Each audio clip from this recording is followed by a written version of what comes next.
But there are lasting impacts of the Trump administration, especially when it comes to immigration. I think we all know that. What for you are like the standout, must change, immediate, like executive action, executive order for the Biden administration if and when he comes in? Yeah, well, let's just start with how many policies he actually changed. And there's about 400 immigration policies that were changed under the Trump administration. In one term, he and his buddies in the White House, especially Steve Miller, who's, the biggest advocate for anti-immigrant laws and policies, they changed about 400 immigration policies. And so, as you can imagine, I mean, they did everything they wanted through the executive with the immigration system. And, all through the executive, right? Did anything go through Congress at all? Well, funding for ICE, funding for Border Patrol, funding for private detention centers, et cetera. That did go through. Both Democrats and Republicans voted for more money, for more prisons and more military at the border. And, there were a few, I honestly didn't follow too much or didn't really hear of anything Congress did on immigration. But on the administrative side, there was so much that they changed. And some things were really, everybody heard about them. Things like the family separation policy, which is actually called zero tolerance, where they separate migrant children from their parents. People heard about ending the DACA. Zero tolerance for parents and children. It was zero tolerance for incredible. moms. Just like, what the anyway, keep going. Yes. Yeah, no, I mean, it was all rooted in just like it's just evil, motivation, and it was a terrible 4 years in general. And there's the MPP, or other people call it the Remain in Mexico policy, which basically has a ton of people right now, thousands of people waiting at the border to be able to seek asylum in this country. And they're living in tents, on the, in the Mexico side of the border. It's in terrible conditions.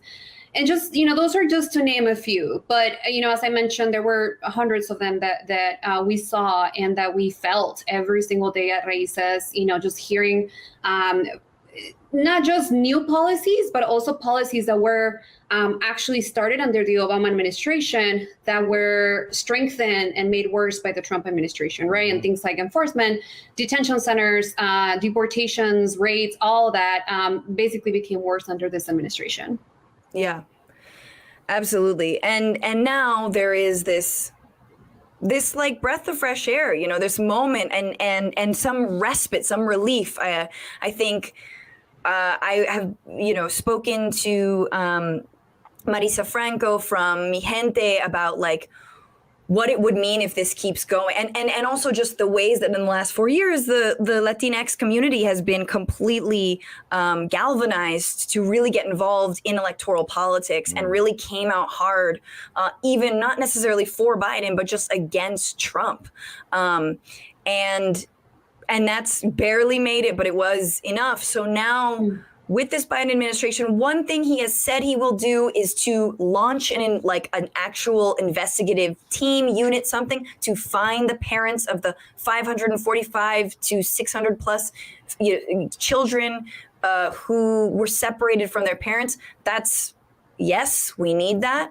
What else do you feel like needs to be on the forefront and has been on the forefront of some of the discussions with the Biden transition team when it comes to immigrant rights? And especially as and I know with DACA and the 56,000, folks like yourself. Yeah, look, there's things like what you mentioned, right? The getting these families who have been separated to reunite. That's absolutely important. DACA, as a program that was taken away by the Trump administration, bringing that back and expanding it, that's important. I do want to make sure, though, that we do start with the players. Who are the players who are going to be in the White House? And that is as important as the promises of policy. And to me, I keep saying this over and over again, but I'm going to say it again, is that Steve Miller was one of those people in the White House who woke up every single day thinking, what am I going to do to make the lives of the immigrant community miserable? What am I going to do to stop people from coming into the US and people getting deported to other countries?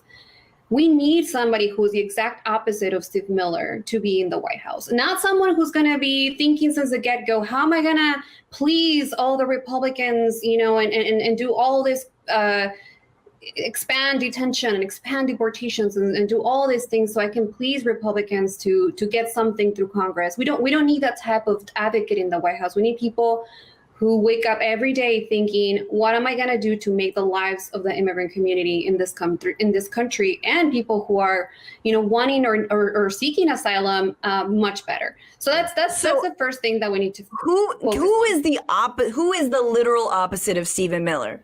Erica. Erica is. I think it might be you. I think it might be someone who wakes up every day and thinking about how they can get justice for the 11 million undocumented people in this country. You are. That's you, girl.